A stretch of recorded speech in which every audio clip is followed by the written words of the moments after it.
Hi, this is Ms. Todoric, and in this assignment, we are going to create a thankful collage in Microsoft Word. So you're going to write, I am thankful for in word art on the top of the page, and insert at least 6 pictures with the behind text feature. And there are specific instructions at the end of this video on how to wrap each picture, if you forgot, with our test out program. You're going to also apply a page border. Don't forget, you're going to go up to design and then page border of your choice, and then you're going to save it as Thanksgiving collage, and I will print it for you.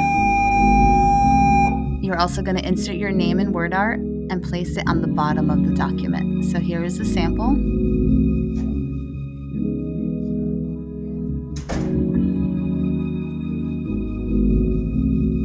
Thanks and have fun.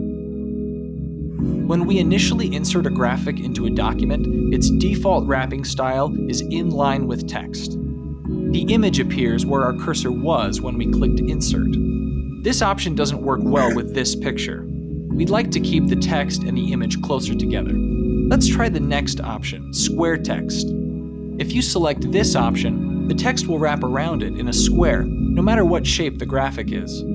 In this case, though, there will be a little white space between the text and the graphic. Notice that if we click and drag the image around, it easily moves and realigns with the text.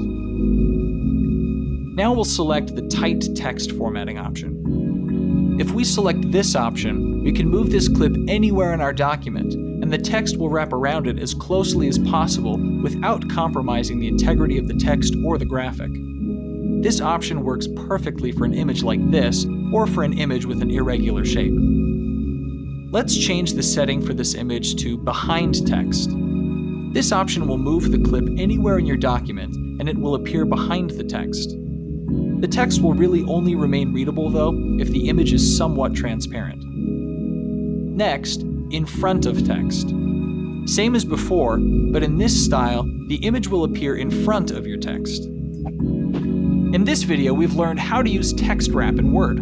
We've practiced in line with text, square text, tight text, behind text, and in front of text. In the future, knowing the difference between each of these will help you to choose the right style to apply to the graphics you'll insert in your document.